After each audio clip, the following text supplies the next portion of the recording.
ubuzima bw'umusore bw'umuntu ukiri umusore cyangwa se bw'abasore bamwe na bamwe buba bumeze babugiranwa hari aho busa n'ubwa mayibobo ntimayibobo bararaho abonye n'umusore nabo ubusore bwafashe harurara mu ahabonye harurya ibyo abonye mu by'ukuri ni nkabyo nashatse kuvuga ariko urumva ko byavuze ngo umusore ni mayibobo umukobwa ni mayibobo mu by'ukuri bisa naho ari intoza ni nacyo sabira imbabazi mvuga nti rwose mutubabarire urubyiruko turabakunda turababyeyi banyu turi inshuti zanyu turi natwe twaciye mu rubyiruko twagize gute mutubarire mu by'ukuri cyo cyari kigambiriwe uwo iyi nkuru yagizeho ikibazo akavuga ati ariko uyu mupasiteri arabanditse ati umupasiteri ubundi ni muzima cyangwa afite ikibazo hari n'uwagiye kuza aravuga ati ariko ati noneho abapotre namwe muri bamayibobo ati apotre muzima tukanate yabuze ijambo abwiriza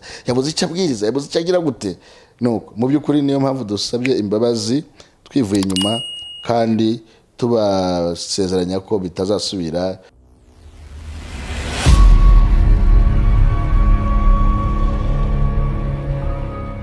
Yego murakoze nitwa Apostle Kamuhanda Claude ndi umuyobozi w'amatorero ya Blessing Miracle Church mu Rwanda dukorera hano nkuko mubibona ku Kinamba ni muri Gasabo niho hari ibiro bikuru bya Blessing Miracle Church ni nabyo murimo. Blessing Miracle Church ni itorero rizwi rifite ubuzima gatozi kandi rikorera hafi mu ntara zose z'u Rwanda dufite hano i Kigali dufite Uburasirazuba hatandukanye Iburengerazuba hanyuma n'ahandi turashimira Imana rero. Mwe muhagaze mute muri covid? Covid turaho dukomeje nyine kwirinda no gufata ingamba zo kwirinda. Turimo turigisha abakristo kwirinda kuko usanga abantu benshi batambara agapfukamunwa neza badashiramo intera cyangwa intambwe iyo baganira na bagenzi babo bagihoberana ariko turabigisha kugira ngo bakomeze gukurikiza ingamba duhabwa na Minisante cyane ko ari zidufasha twebwe kugira ngo tutarwara tudapfa tutagira gute. Dufite na benshi bagiye barwara nanjye nararwaye ariko narakize nafashe ingamba zo kwirinda no kwishira mu kato ndetse n'umuryango twarakize turi bazima. Turashimira Imana kandi turashimira leta yacu ikomeza kutubera maso ikadushiraho ingamba zidufasha.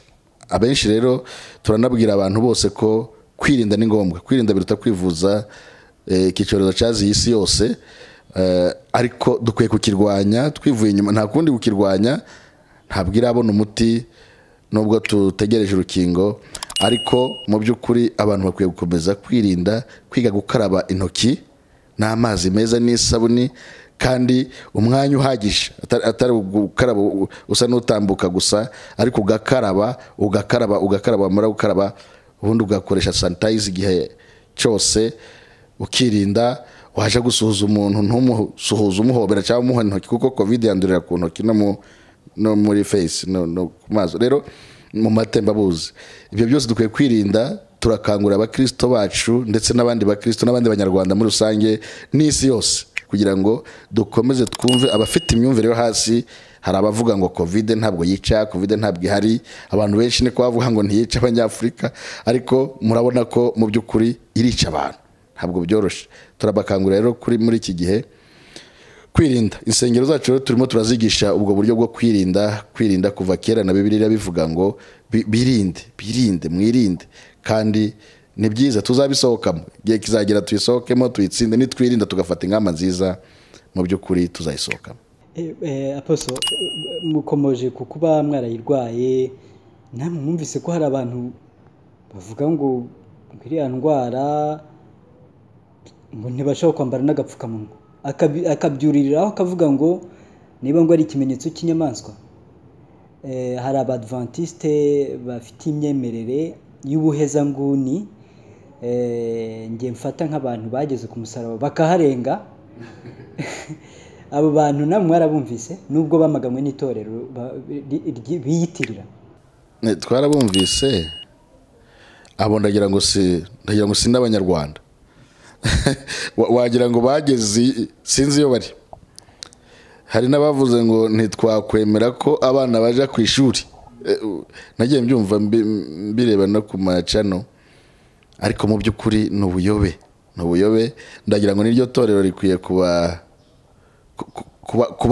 kubegera cyane. Navuze kubegera, ariko na leta ikabareba kuko n'abantu bafite imyumvire iri hasi cyane. Sinavuga iri hasi, sinzi ko imyumvire yabo sinzi uko imeze. Niba babikura muri hejambo, nta ijambo ritubwira. Biravuga ngo mwubahe ababayobora. Ni ukuvuga ngo ubuyobozi bwose buva ku Mana. Leta iratureberera. Buriya n'abayobozi bacu nta bakozi b'Imana. Nuko abantu batazi kumenya ko aba bantu batuyobora, aba bayobozi beza batuyobora, batuganisha ku byiza. Umuntu ukubwira ngo irinde udapfa, warangiza uti sinirinda ndashaka gupfa. Urumva ibyo bintu? Ese utekereje ko abikubwiye agamije iki? Agamije kurinda ubuzima bwawe, kuko ubuzima bwacu tuzabubazwa. Ubuyobozi buzabubazwa nibatatubwira. Ni nkuko abashumba bavuga ati tuzabazwa intama nitutazigezaho zikwiye, nitutazigisha ukuri n'ibyiza. Rero bari abantu mu by'ukuri narabumvise ndatangara, ndavuga nti se aba bantu noneho bariyitira izina ry'Imana ngo barasenga, ngo hari ijambo rivuga ngo ntimugapfuke iminwa, ngo ntimukagire gute. Ntimugapfuke iminwa gute se? Ntimugapfuke iminwa igihe cyo kuvuga amabi. Ubundi nico babigishirije. Donc ntimukazareke kuvuga ukuri mu gihe ari ngombwa, muzavuge.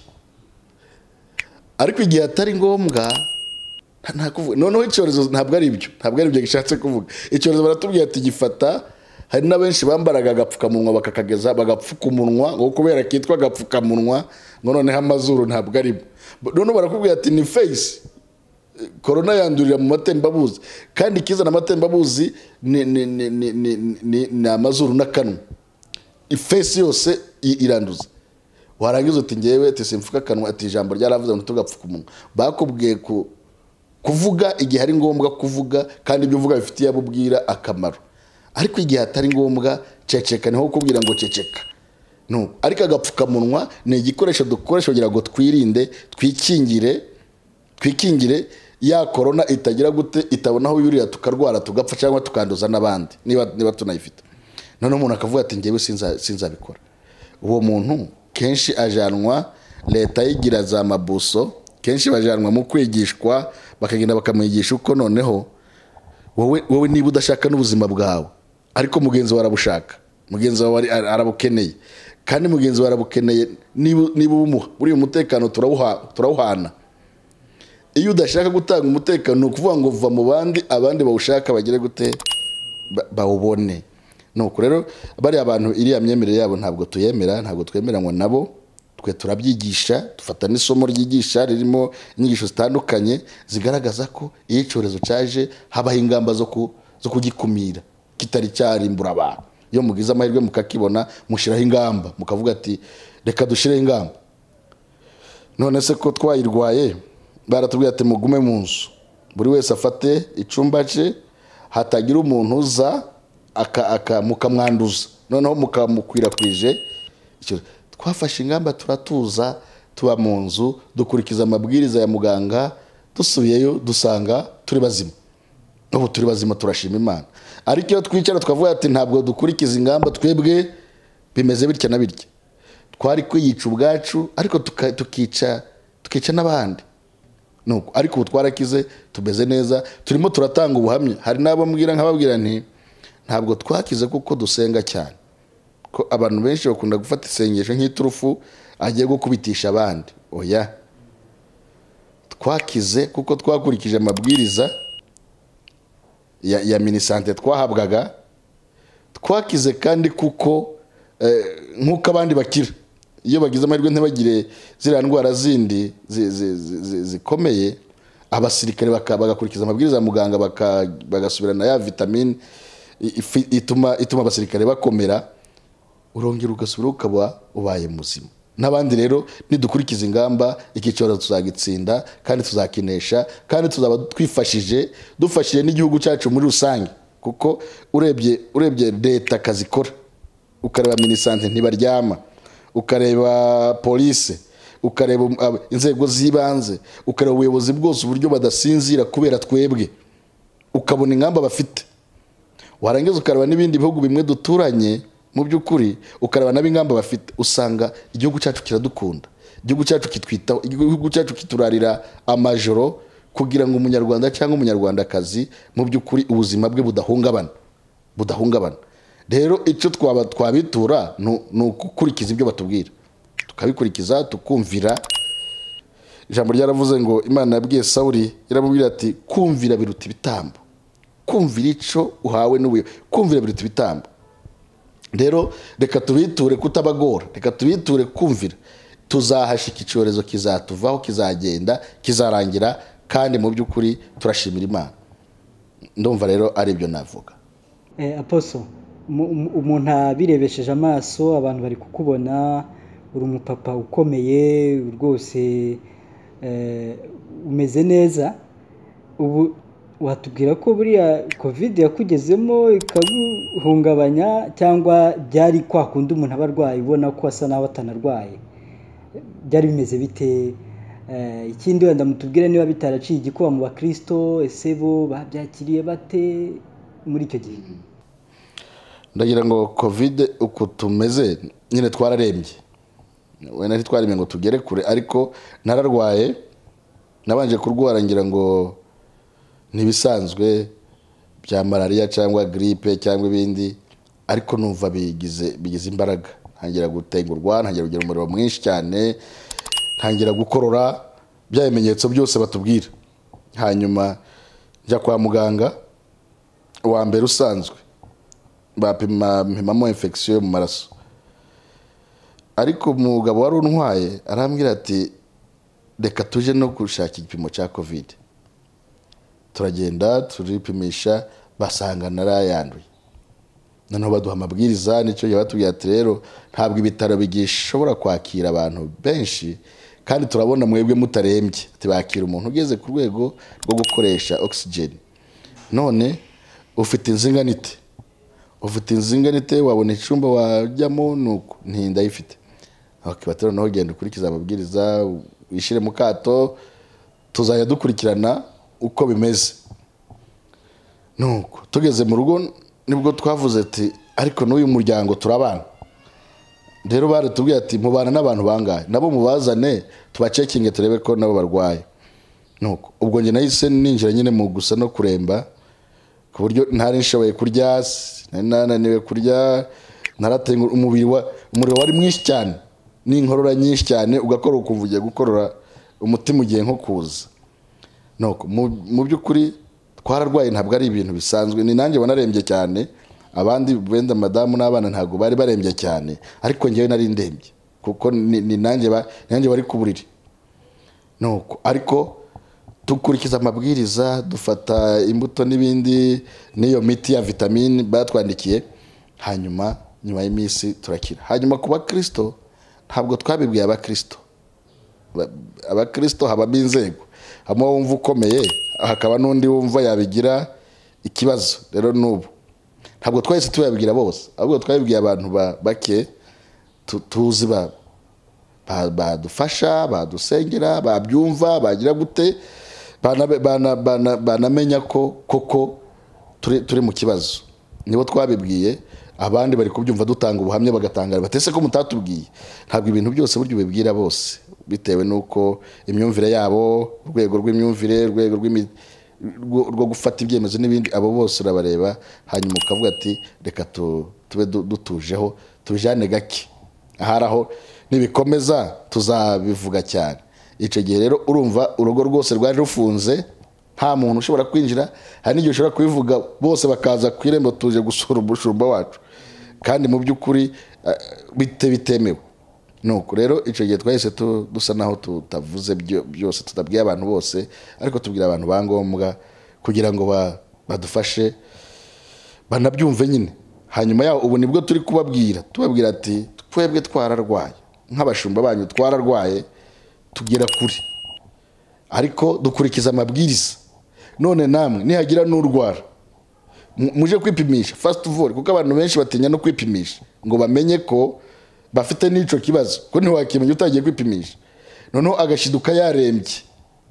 Rero muje kwipimisha, babizanye ku kagari, babizanye mu isibo yawe, bazamutwara sibo ukamubaza atese bazapima ryari, babizanye kuri mitiweli, hari uraja kuri centre de santé mitiweli yawe ukagenda bakagupimira ubuntu mu minota mike mu gihe gito babaguhaye ukamenya uko uhagaze. Ndanakangurira abanyarwanda bose kwipimisha, kuko mu kwipimisha nimwe umenya ngo ndi muzima cyangwa ndarwaye. Niba ndwaye nditwara ntya, niba ndi muzima nditwara ntya, kugira ngo bwa buzima bwanjye nkomeze kubungabunga. Ndumva ari ibyo. Urakoze cyane. Kimwe mu bintu bivugwa cyane muri social media bimaze iminsi bivugwa ni ibyo mwatangaje. Ubundi Florent nk'umunyamakuru wa gospel yahora n'umuntu akamubwira ati ese burya abashumba baranatukana. Aposo, amagambo mwavuze yakiriwe mu buryo bwababaje benshi, by'umwihariko ingaragu, muyavugaho iki? Amagambo twabwirije mu by'ukuri n'ubu turacasaba imbabazi urubyiruko, tubasaba imbabazi mu by'ukuri ko batubabarira. Icyo ni kimwe, ntabwo aricyo cyari kigamijwe, ntabwo aricyo cyari kigamijwe si ugutukana, kuko ugiye no gutukana watuka umuntu mufitanye ikibazo ukavuga ati ngiye kwibasira Flora kubera ko dufitanye ikibazo mutuki. Ariko mu by'ukuri twari turimo twigisha urubyiruko rwo mu itorero rya Blessing, muzi ko insengero zifunze nk'uko amabwiriza avuga, cyangwa se atubwira insengero zirafunze kubera impamvu z'icyorezo cya COVID-19. Hanyuma rero twagiye dushyiraho uburyo twabonana n'abakristo, harimo imbuga zitandukanye za WhatsApp, harimo rero na social media, aho tugira igitangazamakuru cyitwa Blessing Miracle TV, Church TV. Icyo nico dutambutse ibiganiro buri gihe. Twari turimo twigisha rero ijambo rivuga ngo si byiza ko uyu muntu aba wenyine, ngo reka muremere umufasha umukwiriye. Uruva mu kwigisha urubyiruko niho twahereho turavuga ati Imana iyo ivuze ngo si byiza, ati no kuvuga ngo ni bibi. Ni rero ubuzima dukwiye kuva mu busore, dukwiye kuva mu busore, dukwiye kuva mu bugaragu, dukwiye kugira gute. Niho rero twakoresha ijambo rivuga ngo, ubundi ndagira ngo nashaka kuvuga ngo ubuzima bw'umusore, bw'umuntu ukiri umusore cyangwa se bw'abasore bamwe na bamwe buba bumeze, buba bugiranwa, hari aho busa n'ubwa mayibobo. Mayibobo araraho abonye, ni n'umusore nabo ubusore bwafashe, harurara mu ahabonye, harurya ibyo abonye. Mu by'ukuri ni nkabyo nashatse kuvuga, ariko urumva ko byavuze ngo umusore ni mayibobo, umukobwa ni mayibobo, mu by'ukuri bisa naho ari intoza. Ni nacyo sabira imbabazi mvuga nti rwose mutubabarire urubyiruko, turabakunda, turababyeyi banyu, turi inshuti zanyu, turi natwe twaciye mu rubyiruko, twagize gute, mutubarire. Mu by'ukuri cyo cyari kigambiriwe, nta wabatuka ntaca abahora, nta wabatuka ntaca abashinja, nta wabatuka ntaca abavugaho. Mu by'ukuri turabakunda kandi turakomeza kubabwira ngo mutubabarire. Uwo iyi nkuru yagizeho ikibazo akavuga ati ariko uyu mupasiteri, arabanditse ati umupasiteri ubundi ni muzima cyangwa afite ikibazo, umupasiteri we se ntafite abana? Mfite abana. Ati noneho nabo bana ni mayibobo. Hari n'uwagiye kuza aravuga ati ariko ati noneho abapotre namwe muri ba mayibobo. Ati apotre muzima tukanate, yabuze ijambo abwiriza, yabuze icyo abwiriza, yabuze icyo agira gute. Nuko mu by'ukuri niyo mpamvu dusabye imbabazi twivuye inyuma, kandi tubasezeranya ko bitazasubira. Turi abantu bize, turi abantu bazi ijambo ry'Imana, turi abantu bafite ubunyangamugayo busanzwe. Ntabwo mu by'ukuri ari amagambo Flora nawe uranze, ariko ntabwo nziho ibyo ngibyo. Nzwiho ijambo ry'Imana, zo kwigisha ijambo ry'Imana neza. Ndi umuntu ugerageza mu by'ukuri. Ntabwo rero twafata ingamba zo kwirirwa dutukana kuri social media. Mu by'ukuri niyo mpamvu nateye intambwe ndavuga nti siko nakoze kosa. Uzi ko buryo umuntu yigisha agacikwa Satani akakuriganya. None ndakora iki? Reka nihutire gusaba imbabazi, aho umupira urengeye niho urengurirwa. Reka saye imbabazi urubyiruko, reka saye imbabazi inshuti zanjye, reka saye imbabazi abana banjye, reka saye imbabazi barumuna banjye, reka mbabwire kandi nabo ntibanga kumbabarira. rwose kuko ntacyo dupfa rwose na kimwe. Niyo mpamvu tubabwiye ngo mu by'ukuri tubabarire ntabwo bizongera.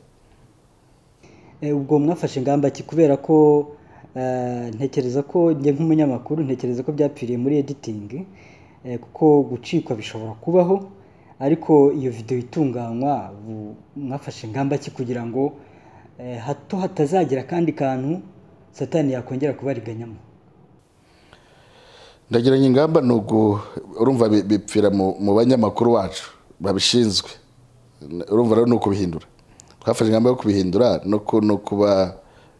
no kubabwira niba ese iki cyabacitse gite, kuko wa mugani editing niyo imenya ngo ndasohora ibi ndareka ibi. Kuko uyu mwigisha yigisha nyine yigisha amagambo menshi, hari ingero, hari utuntu twishi yigisha muri development y'ijambo nkuko bigisha. Ariko wa munyamakuru ikintu ashinzwe wigiye atunganya inkuru akuramo utwo tuntu twose tutari two. Hari naho akubwira ati inkuru reka tuyireke dukora indi iyo bibaye ngombwa bitewe n'intuzo. Rero aho ngaho twafashe ingamba yo kubitunganya tugahindura n'abanyamakuru kugira ngo mu by'ukuri he kuzongera kugaragara urumva umuntu nkanjye, umuntu mukuru, umuntu uyobora abandi kugaragaraho nako kantu. Mu by'ukuri ntabwo aba ari byiza, kandi naho byapfiriye nyine ni muri editing, kuko aba yaragakuyemo. Niba kari kanarimo aba yaragakuyemo akareka ibigira abantu umumaro, kuko ntabwo byose ibyo umuntu avuga ariko biba bifite umumaro, ariko ibigira umumaro nibyo umunyamakuru asiga, hanyuma abantu bagafashwa n'ijambo ry'Imana no kugira ngo ijambo ry'Imana ribakomeretse. Ntabwo tuba twaje gukomeretsa, tuba twaje guhumuriza kugira ngo wawundi wumve ijambo rimugire akamaro, ahumurike, akomere, yumve ko Imana ishoboye, yumve ko Imana ifite imbaraga, yumve ko n'ubwo busore harabagiye bambwira ati ese kuri kudutuka ngo turima ibobo duhe inkwano dukuremo dufashe nta kazi mfite.